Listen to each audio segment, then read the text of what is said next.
Salut les 5 personnes bien aimées dans le Seigneur.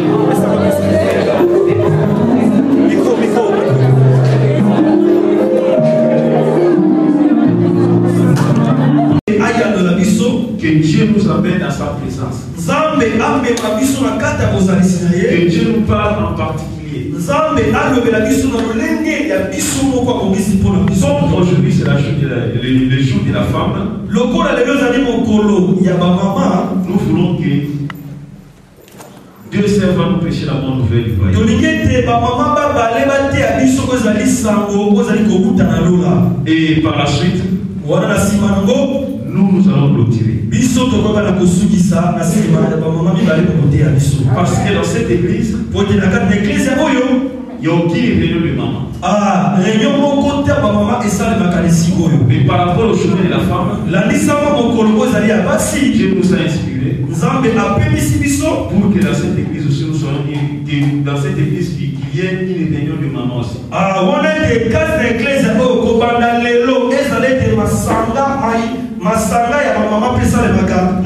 Nous voulons aussi organiser des séminaires pour les mamans. Parce que lorsqu'une femme s'élève, c'est toute une nation qui s'élève. Si nous regardons dans cette église, les hommes qui sont les plus nombreux. Il y a beaucoup de gens qui m'appellent souvent. Souvent les hommes de Dieu. Il me dit, mais lorsque je viens prêcher chez toi, on voit toujours une différence. Il y a plusieurs de hommes que de femmes.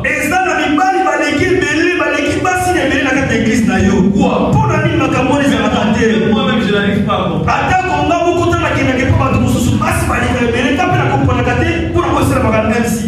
Alléluia. C'est pour cela, bien aimé, nous voulons que maman aussi puisse s'élever.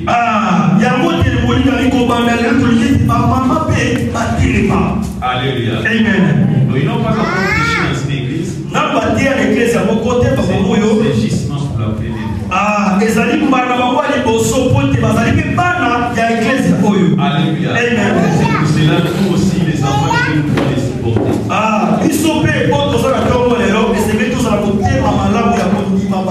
Alléluia. Donc nous allons prier Dieu. La Bible déclare qu'il a envoyé sa parole est cette parole qui va sortir ce matin. Que cette parole puisse vérifier. Que cette parole puisse amener quelque part. Que cette parole puisse te révolutionner.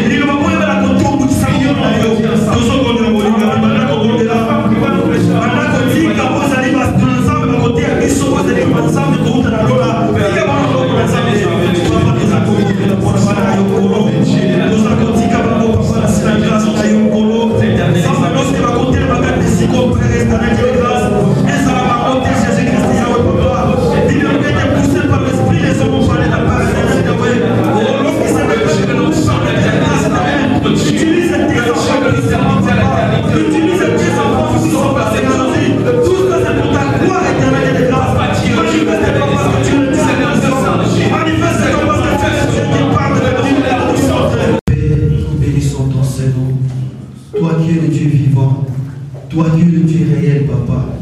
Oh Seigneur, Papa, au moment où nous voulons écouter ta parole, Dieu de grâce, nous recommandons, Seigneur Jésus, l'oratrice de cet après-midi sur ta grâce éternelle. La Bible nous dit, poussée par l'Esprit, les hommes ont parlé de sa part éternelle. Seigneur, dans sa propre force, elle ne pourra jamais.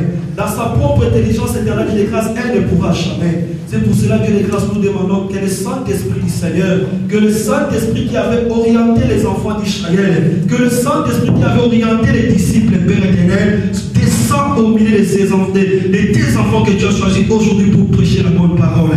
Seigneur de grâce, nous voulons que tout ce qui va tomber ce matin, Papa, que ça puisse produire, oh Père éternel, des fruits dans notre vie, par le nom puissant de Jésus-Christ. Nous avons ainsi prié. Gloire et louange à toi, Seigneur Jésus-Christ.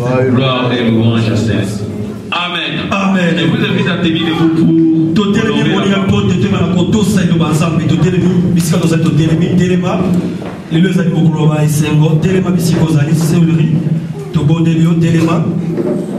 pendant que Sœur Néné s'approche, nous allons acclamer pour le Seigneur.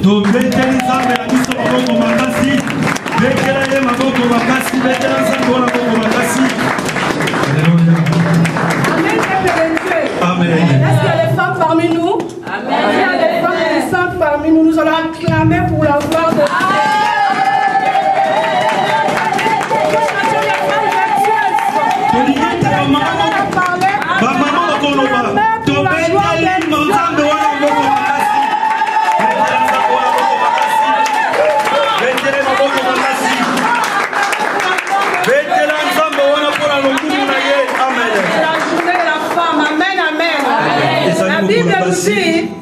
Où trouverai-je une femme vertueuse? Elle vaut mieux que le perle. Amen. Amen. La femme sage, c'est lui qui bâtit sa maison. S'il y a une femme sage enseignée, il va acclamer pour la gloire.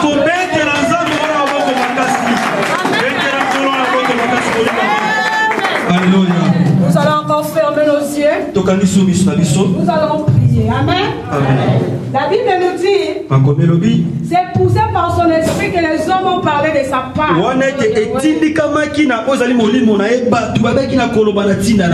Je suis personne devant vous. Je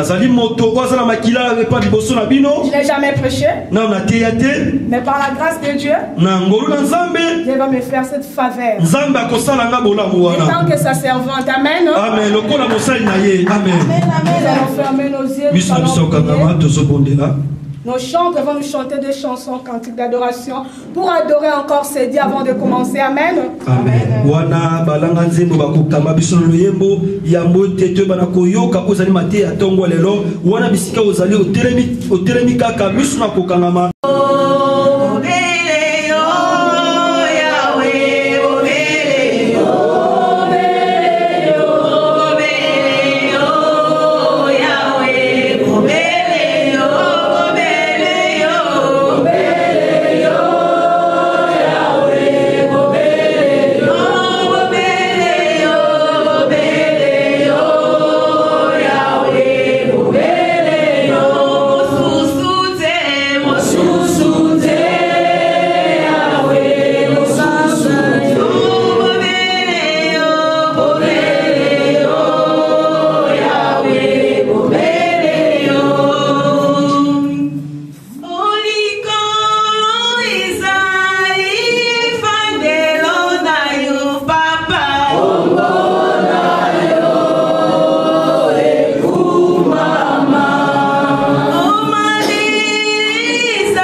Papa, je sais que ce n'est pas hasard, Père éternel, que nous sommes devant ta face. Car la Bible me dit à Matthieu 10, le verset 20, ce n'est pas vous qui parlera, mais c'est l'Esprit de votre Père. Le sang d'Israël, est-ce que l'Esprit de Père puisse parler au nom de Jésus? Père éternel, nous avons besoin de toi, Seigneur. Car la Bible nous dit, Père éternel, Dieu de grâce, et ta parole ne passera jamais. Voilà pourquoi nous voulons écouter cette parole, Père éternel. Nous avons vu dans la Bible, les hommes étaient encore dans la chambre haute. Ce sont les femmes qui sont sorties, éternel, pour aller voir si Christ est réellement ressuscité. Nous savons que ce sont les femmes qui sont allées, ils ont osé. Voilà pourquoi nous aussi aujourd'hui, nous voulons oser, éternel. Voilà pourquoi nous avons besoin de toi. Nous ne pouvons pas oser sans toi le sang d'Israël. Car la Bible me dit, c'est poussé par mon esprit que les gens parlaient de ma part. que toi tu montes, Seigneur, dans le nom puissant de Jésus-Christ. Amen. Nous allons nous asseoir.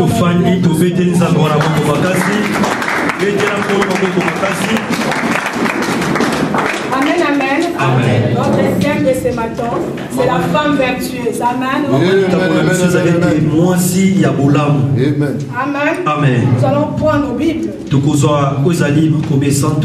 Au verbe 31. Le verset 10. Au verset 31. Amen.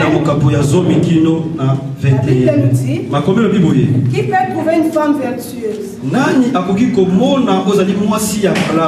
Elle a bien plus de valeur que le père. Et car son mari a confiance en elle.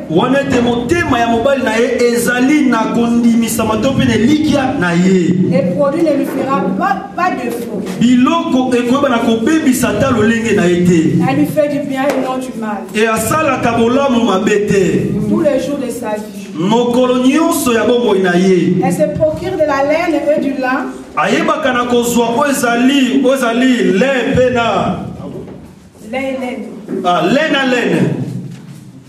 Elle donne de la nourriture à sa maison. Et la tâche à ses servantes. Elle pense à un champ. Elle a cuit. Du fruit de son travail, elle plante une vigne. Elle sent de forts serants. Elle affirme ses bras. Elle sent que celle qu'elle gagne est bonne. Sa lampe ne s'éteint point pendant la nuit. Elle met la main à la quenoille. Et ses doigts tiennent le fuseau.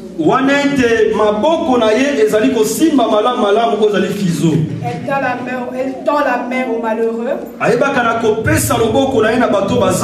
Et elle tend la main à l'indigent. Elle ne craint pas la neige pour sa maison. Car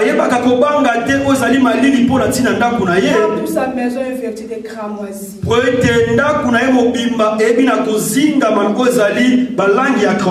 Elle ses feux de couverture. Elle a des vêtements de lin fin.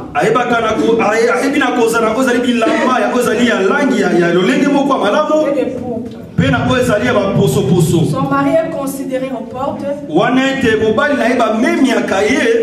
Lorsqu'il siège avec les anciens du pays. Il fait des chemises et des vents. Elle livre les ceintures aux marchands. Elle est revêtue de force et de gloire. Elle se rit de l'avenir. Elle se rit conséquent. Elle ouvre la bouche avec sagesse. Les instructions aimables sont sur sa langue. Elle veille sur ce qui se passe dans sa maison. Elle ne mange pas le pain de la paresse. Et ses fils s'élèvent. Et la disent heureuse. Son mari s'élève. Et lui donne des louanges. Et le verset 29, la Bible nous dit, plusieurs femmes ont une conduite vertueuse. Mais toi tu les dépasses toutes. Amen. La grâce est trompeuse. Et la beauté est vaine.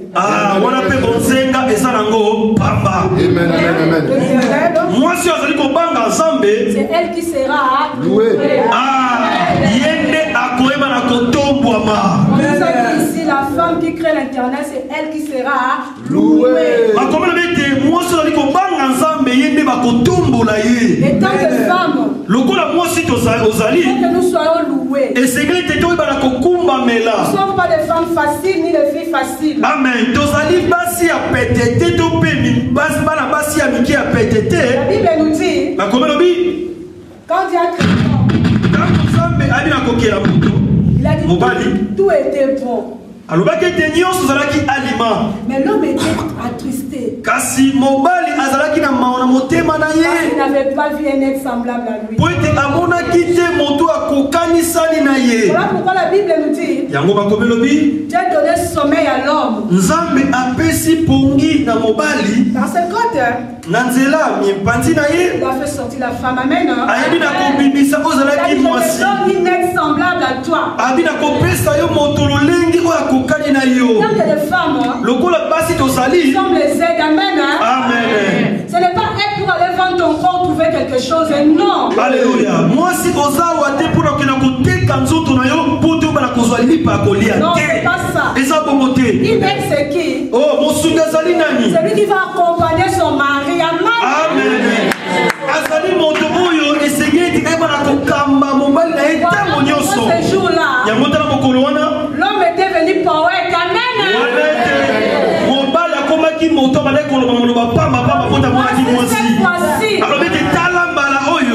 L'os de mes os, la chair de ma chair. Amen. Voilà pourquoi nous sommes des femmes. Nous sommes fiers d'être femmes.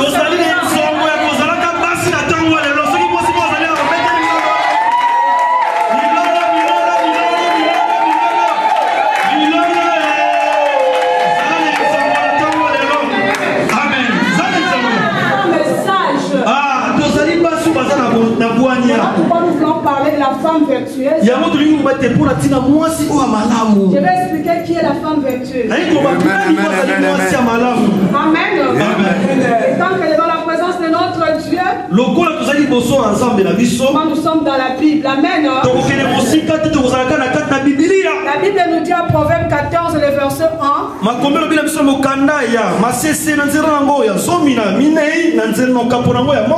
La femme sage bâtit sa maison. Elle est censée les renverse de ses propres mains. Qu'est-ce qui fait la femme sagesse? La femme vertueuse plutôt. La sagesse selon la Bible,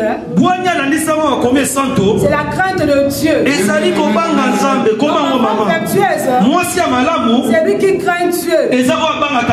C'est lui qui est sage. C'est une femme qui sait garder les secrets de sa maison. Amen. Elle est la femme vertueuse. Elle n'a même pas la nudité de son mari dehors. Amen. Voilà ceci, voilà cela.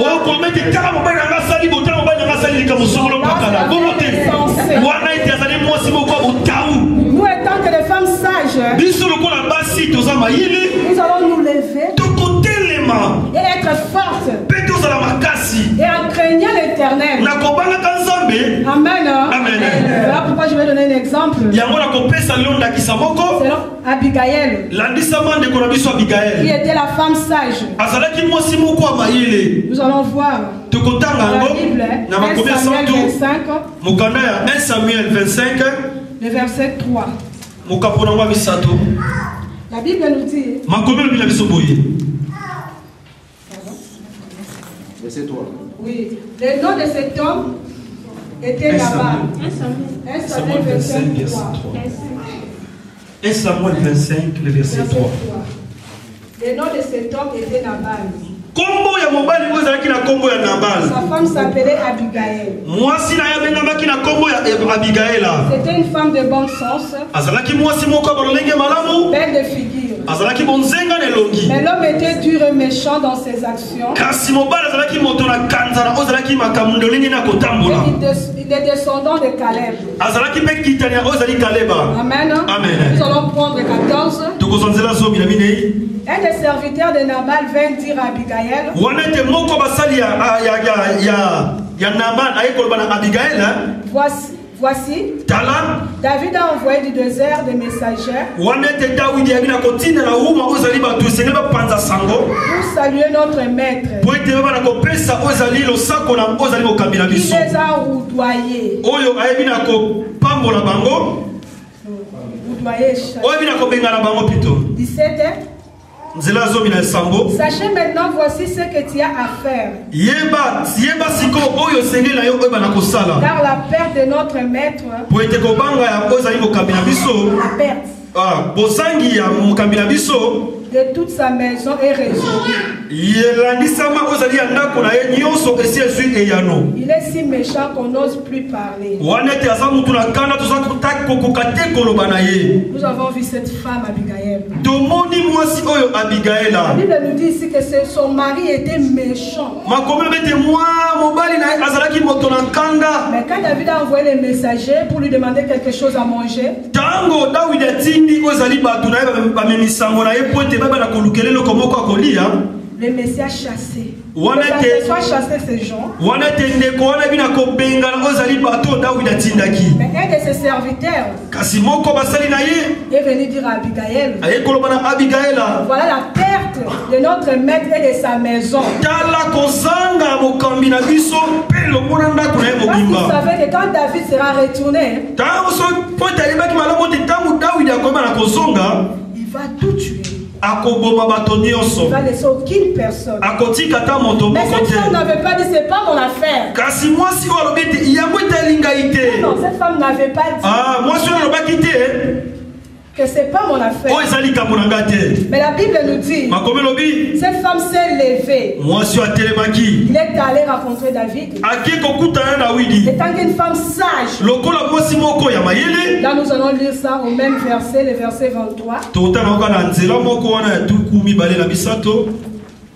La Bible nous dit, lorsqu'Abigail a aperçu David, Makomi elobi te tango Abigail amoni ozali Dawidi il est descendu rapidement de l'âne, ayebi na kokita mbango na ozalaki na mwana ya punda tomba sur sa face pe ayebi na kokweya na elongi na ye liboso na Dawidi et se prosterna contre terre. afukami pe ayebi na kotia moto na ye na ozali Se mabele jeta à ses pieds. pe ayebi na komibwakama na ozali makolo na ye Elle dit, pe alobi à moi la faute, mon Seigneur. o wana ete mbebe euti epa na ngai nkolo Permets à ta servante de parler de tes oreilles. pesa nzela na mosali na yo bana koloba na matoi na yo Écoutez les paroles de ta servante. yoka oyo ezali maloba ya mosali na yo ya mwasi Comment cette femme s'est humiliée. molingami Étant qu'une femme mwasi sage, oyo ayebi na komikitisa lokola mwasi moko ya mayele elle est allée dire à David, akei koloba na Dawidi c'est ma faute. ezali mbebe euti epa na ngai En tout cas, écoute-moi dans tes oreilles. yokanga na matoi na yo Dawidi Comment cette femme s'est humiliée. liboso na mwasi ayebi na komikitisa mwasi oyo ayebi na komikitisa liboso na Elle a Dawidi touché le cœur du roi. ayebi na kosimba motema ya nkumu Dawidi Voilà la femme sage. tala mwasi ya La femme mayele vertueuse. mwasi ya molamu Qui a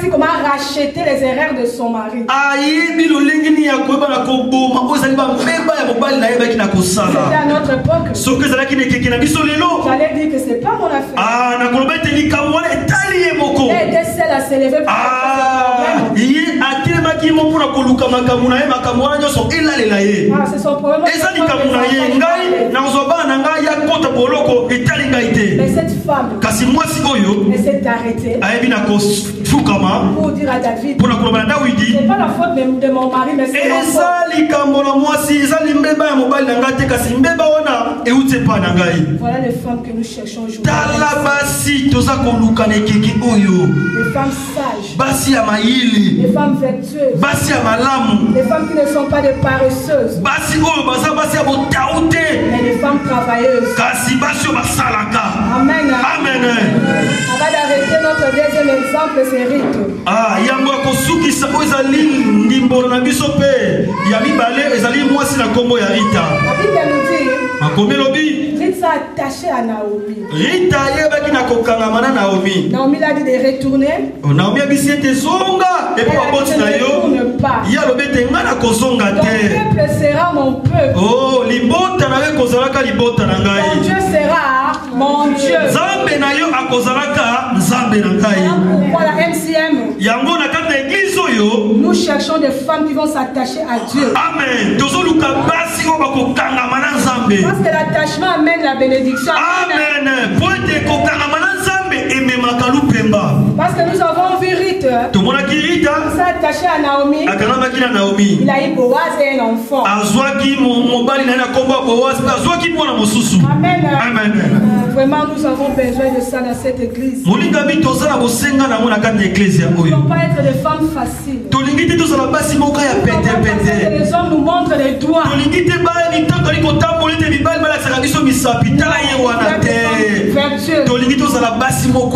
Les femmes, un jour, nous fonderons nos foyers. Amen. Et quand nous serons là, notre mari nous louera. Amen. Il va dire, il y a des femmes, et toi tu les dépasses tous. Amen. Amen. Vraiment, nous allons bien nous appuyer sur Proverbe 31, 29. Quand nous avons vu, on a dit qu'il y a des femmes. Quand on dit il y a des femmes, ça veut dire 10 000 femmes. Et toi tu les dépasses toutes. Amen. Voilà comment tu seras loué. Voilà pourquoi la Bible nous dit encore. Cet homme, il était aussi loué avec les anciens. Parce qu'il voyait le comportement de cet homme, de sa femme plutôt. Voilà pourquoi cet homme aussi, il avait beaucoup de valeur. Amen. Amen. Vraiment, nous voulons vraiment que nous aussi, nous ayons beaucoup de valeur. Que le Maroc ne soit pas notre excuse. Amen. Je suis au Maroc. Que Dieu nous aide vraiment. Que nous restons à ses pieds. Car la Bible nous dit, Marie a pris la bonne part. Elle ne sera jamais. Amen. Amen. Il nous ajoute encore. Celui qui trouve une femme trouve le bonheur. Amen. Vraiment, tant que bonheur. Vraiment, nous allons respecter notre Dieu. Nous allons marcher selon la crainte de notre Dieu. Amen. Amen. Vraiment, je m'arrête là.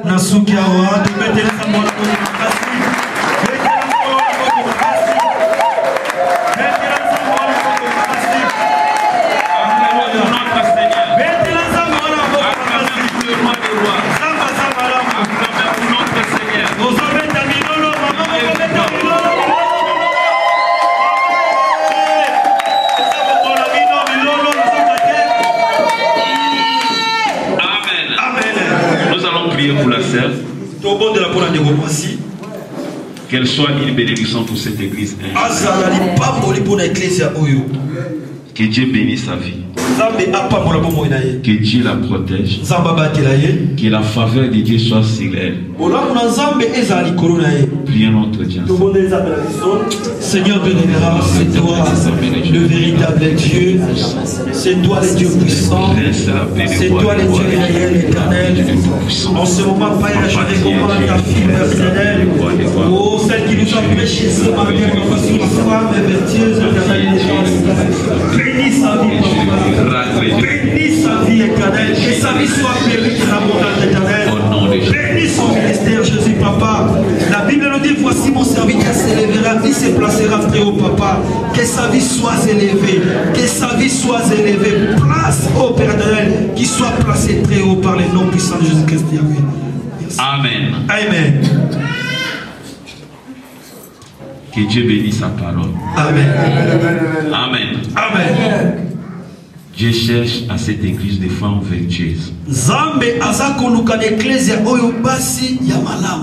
Dieu cherche celui qui va défendre sa parole. Dieu cherche une femme comme Marie. Nzambe azoluka mwasi lokola Maria. Je ne cherche pas n'importe quelle femme. Nzambe azoluka basi ya pamba pamba te. Je cherche une femme qui a la grâce de Dieu sur elle. Ah, Nzambe azoluka mwasi oza na ngolu na Nzambe likolo na ye. Alléluia. Amen. La Bible déclare que Rachel trouva grâce au pied de l'Éternel. Makomlo bete Rachel azwaki ngolu liboso na misu na Nzambe. Parce qu'il était une femme vertueuse. Po ete azalaki mwasi moko ya malamu. Amen. Amen. Nous allons appeler la sœur Fifi. Tobenga mama Fifi. Et il va nous exhorter encore. Akoyeba pe kolelisa biso ntongo lelo. Afin qu'on puisse clôturer. Po ete tobana kosukisa na ntongo lelo. Acclamons pour la Tobeke nzambe wana moko makasi. Lelo zali kokola mama. Betanga maboko makasi. Beta maboko, beti maboko, beti maboko. Obeteli nzambe wana maboko makasi. Alléluia. Alléluia. Alléluia.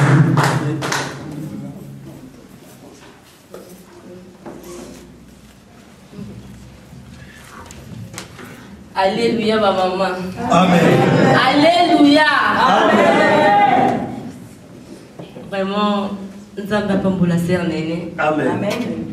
Donc, ils ont facilité, mais où est-ce que vraiment, en tout cas, à ensemble. Pour le lobby, ce que je dis, c'est que nous avons la femme de l'université. Nous avons probabilité de la juste dans Bakissa, tout dans la Kissa. Nous avons expliqué mon qui sous pour nous comment femme de l'université. Et c'est une abisso, tous à la Kakaba Oyo, tous au bout de la présence de Nzambe. Tous à la base, tous au bang Nzambe. Parce que ceux qui tous au bang Nzambe, il y a un mot qui parle de la femme vertueuse. Il y a un mot qui parle de la femme vertueuse. Kasi soki tozo kokate kokoma lolenge femme oyo azalaki ekozala pasi ndeko na ngai toza bana basi toyebi ete toza na lolenge ebele oyo totambolaka ngai nexplike mo moke na ntina ya mwasi oyo insensé oyo azalaki korenverse ere nyonso libala na ye ndeko oyo tokozala ndeko mama to ser oyo aza korenverse oyo aza insensé ntango nyonso azokopanza to azoko bebisaka bisika nso bandeko bazali yango te basengi biso parce que terme na biso ya lelo ezali une femme vertueuse mais ntango ndeko na nga a expliqué lolenge nini ya femme vertueuse en tout cas nga etouche ngai po ezamba ya liboso ya kotelema liboso na biso bamama mpe mbala liboso ya kosala eloko oyo po tozala lelo bamama totelema awa eza facile te ndeko na nga mwasi tikanga nayebisa yo po ozala femme vertueuse esengeli na yo otambwisa vi na yo malamu esengeli te ozala mwasi oyo azokende kopanzaka ntango nyonso toza bana ya MCM bamama ya MCM to mpe bamama oyo touti bisika mosusu tosanganaka esengeli na biso tozala ndakisa ya femme vertueuse mpo ete etamboli na biso ezala malamu mpo ete lobilobi mpe tokutana mibali oyo bakokumisaka biso kasi nalingi naloba likambo moko ntango mosusu ngai naza mabe nazolobela ndakisa ya mwasi oyo aza insensé oyo azokobomaka pote ndeko na biso asalobeli biso ntina ya mwasi ya malamu siko fo toloba mpe parceke toza na dekan mwasi ya malamu azali eza mpe na mwasi mosusu komona ye boye azomona na malamu kasi misala oyo azokende kosalaka ezokopanzaka ezosepelisa nzambe te pote nzambe abengi biso te topanza kasi nzambe abengi biso tozala lolenge ya kobongisa mpe lolenge ya mwasi oyo vertueuse ndeko na ngai apesi bapassage biblique ndeko na ngai lobi nyonso esengelaki aloba kasi ngai nalina bakisa kaka moke toyeba kobongisa mwa moke etamboli na biso bamama toyeba kobongisa mpe mwa moke efandeli na biso bamama toyeba kobongisa mpe mwa moke elateli na biso bandeko oyo bagene tozoluka lobi tozala lobi bafemme vertueuse tozala lobi na ndako ya mabala kasi na elateli na biso tokozwa mabala te nakokendaka kopanzaka tokozwa mabala te ntango nazokende nayoki likambo to nalingi koloba likambo to balobi na nga boye ngai nake kote mosusu omoni kutu oyebi kutu ndeko wana kutu nasepelaka na ye te to omoni ndeko wana kutu yalingaka komimona yango te basengi biso yango te bible elobi na biso po te bible etali biso mwasi oyo azalaki toujours malamu abandaki kobongisa butu na ye abandaki kosala malamu mpona mwasi na mobali na ye epuis azalaki mpe na batravailleur na ye oyo azalaki ntango nyonso alamuki afanda te kasi azali kolakisa bango ndeko yo fosala boye na bolingo mpona kotalisaki bolamu na ye kotalisa ete aza mama ya ndako esengeli atinda alakisa mosala akoki mpe kofanda te ntango mosusu akoki kosimba mpe mo eloko asunga bana misala oyo aza na bango me ntango mosusu tomonaka naza na ndeko to naza na mwana mosala to ndeko moko boye nazwi ye kaka sunganga kasi nakomisi lokola mwana mosala na ngai boyi na makambo nyonso ngai nafandi kaka mpo lokola naza mama ndako nakoki kosimba eloko te bongo te to lokola naza mama ndako fo natindaka kaka na ntango nazotinda nazofinga ntango nazotinda nazoloba mabe na ye ntango nazotinda ye boye kote oyo nazokende kolobaka mabe ntango nazotinda ye boye kote oyo nazopesa ye meme mpe eloko ya malonga me ndeko wana ndimi asunganga siko mpona nini okende kotonga esika baninga mpona nini tokende koloba mabe mpona baninga ntango tozoloba boye biso moko mpe toza na kati wana parfois ngai moko mpe naza wana naza na badefo na baerreur na ngai oyo nayokaka olena leka nzela wana mpa ndeko na ngai andeko ta likambo osalaki nga nasepelaki te me olena luka yo moko naleki ma gauche boye nake kokomisa yango chaine oyo kobalobaka essence nake mpena kopanza mpo bima mabe na gauche boye ntango mosusu olobaki na ngai na ndenge malamu kasi nga lokwa nazaka mabe nalingi napanza naboma yo alake koboma yo bien na nsima siko ndeko mpo ayoki olamema mpe yango ndenge nalobaki kasi ye mpe abakisi ya ye tala place tozokufa yango wana tala place tozozwa mibala malamu te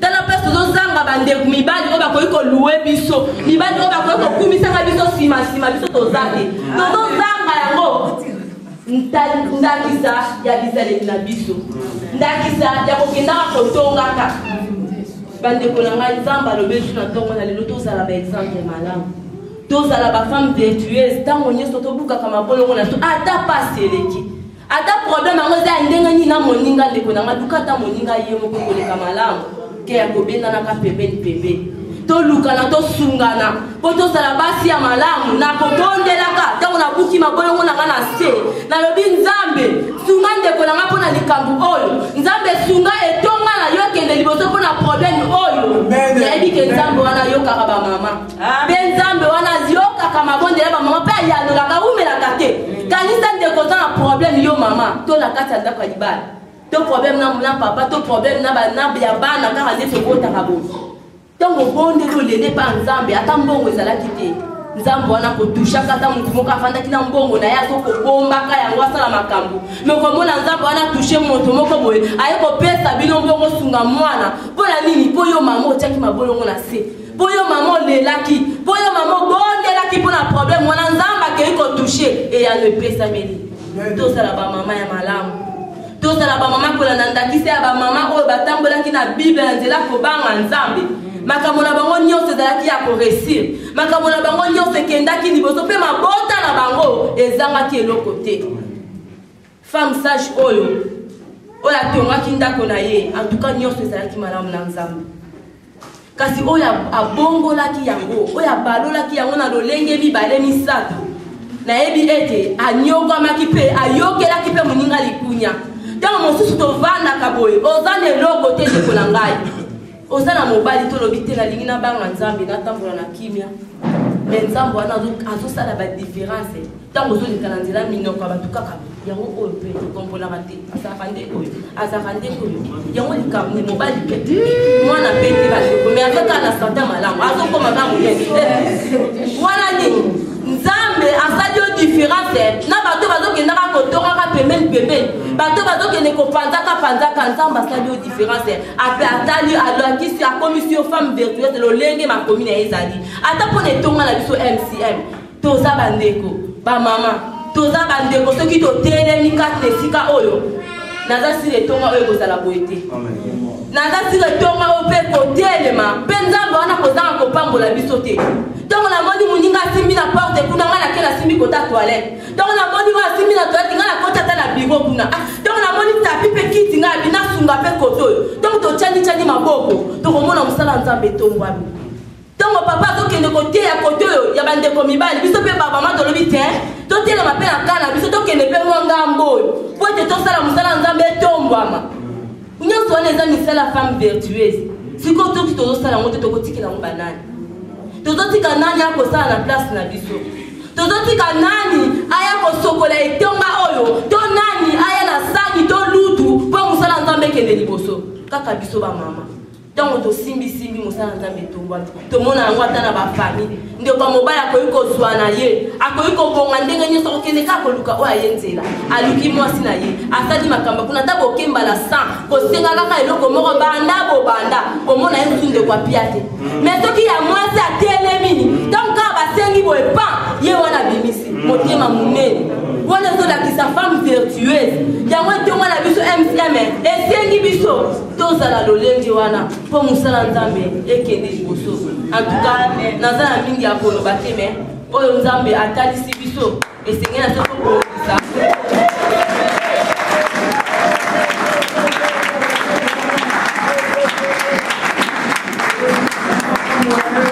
Amen. Alléluia. Nous avons écouté la parole de Dieu. Dieu nous en parlait. Alléluia. Amen. Tout un chacun de nous a laissé sa part. Alléluia. Amen. Dieu fait que nous soyons des femmes vertueuses. Alléluia. Amen. Nous allons lire un passage biblique. Notre frère Fulgence va prendre la lecture. Dans le livre des Cantiques de Cantiques. Cantique de Cantiques, chapitre 2, verset 7. Le verset 7, je lis au nom de Jésus. Amen. Je vous en conjure, Oui, fille de Jérusalem, fille de Jérusalem, par les gazelles et les biches des champs, ne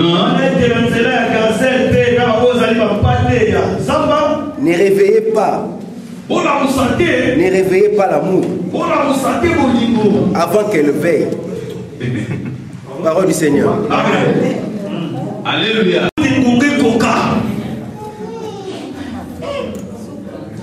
Ne réveillez pas l'amour avant le temps. Je sais un frère qui avait réveillé l'amour avant le temps. Avant de dormir aujourd'hui, il doit prendre le médicament.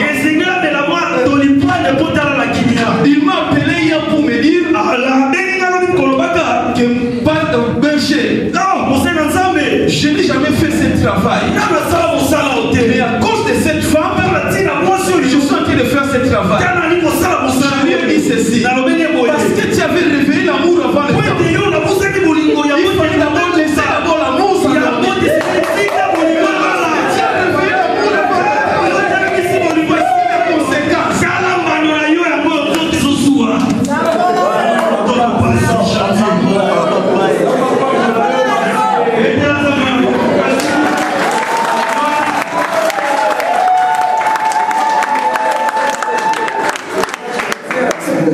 Alléluia. Amen.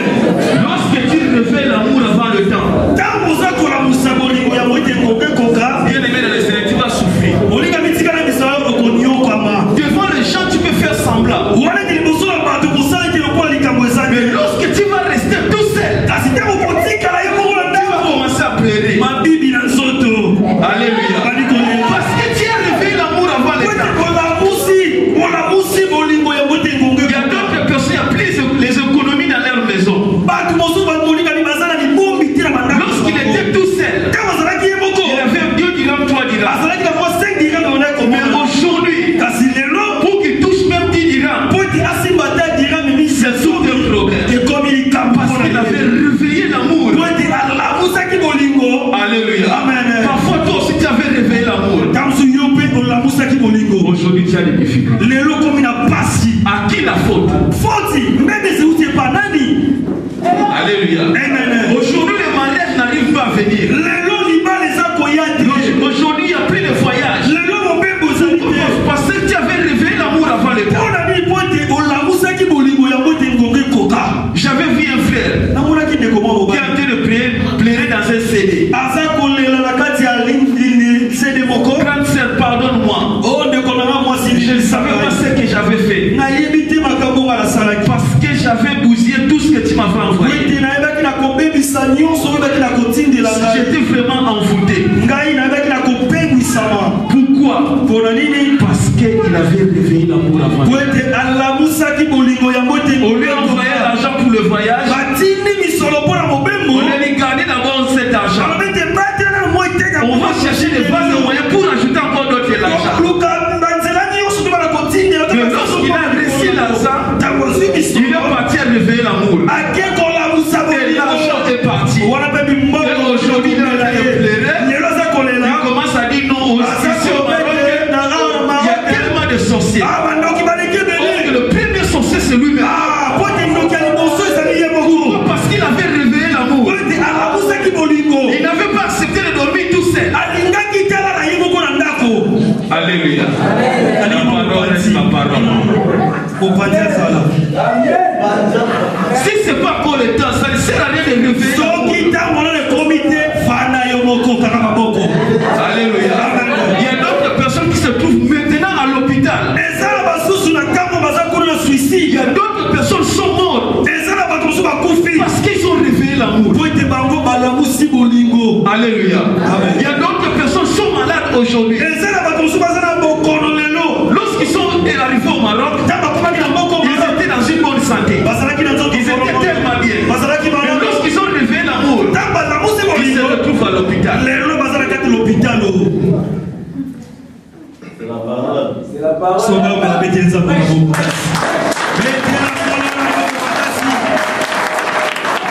Alléluia. Bien aimé dans le Seigneur. Laissez temps au temps. Ne faut jamais précipiter le temps. Alléluia. Amen. La Bible déclare toute chose à son temps. Dieu connaît tes besoins. Dieu connaît ce que tu as besoin. Mais laissez le temps au temps. C'est Dieu-là qui t'a créé. Il te connaît plus que toi-même. Mais lorsque tu vas réveiller l'amour avant le temps, tu vas jeter la faute au pays. Amen. Amen. Que Dieu bénisse sa parole.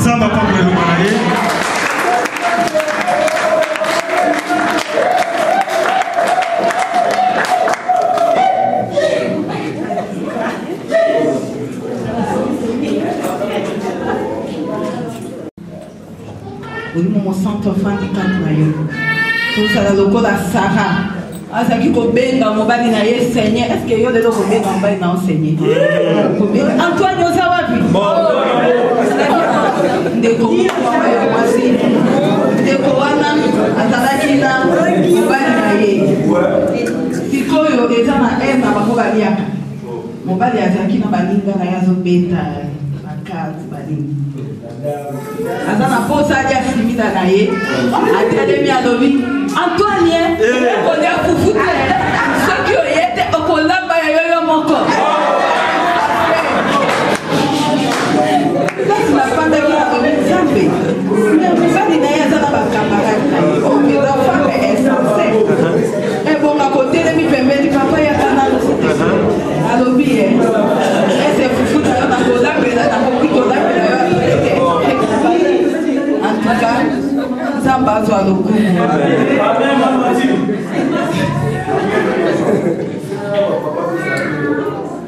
Ça va sur le coup. Tous à la peine pour la Déborah, Azalaki Mokonzi. Moi, c'est au Déborah dans la Bible. Azalaki Mokonzi. Total de Susu, Rebecca. Ayebaki gu ya mobali. Rebecca ayebaki gu ya mobali na ye. Ayebisi mwana ya lobi kende. Kana lingio kende boboma nyama. Na yebi gu ya mobali na nga. Na moko na kolambela ye. Tango akolia supu wana akopambola yo. Yota lokola mwasi ya lolenge wana. Na makasi na biso teme na lisungi na nzambe parce que toza bato. Tango tozo bondela. Omoni papa za na ye mutu wa milangwa. Koyate kobundisa ye na makofi. Bobunda. Fuka makaka ba nzamba yo kaka ba mama tango kofuka mokolela nzambe na ligio longola molimi na kwiti Seigneur azonga mobali nzamba koyoka akotika molimo wa kwiti akozonga mobali tika nzamba zo aloko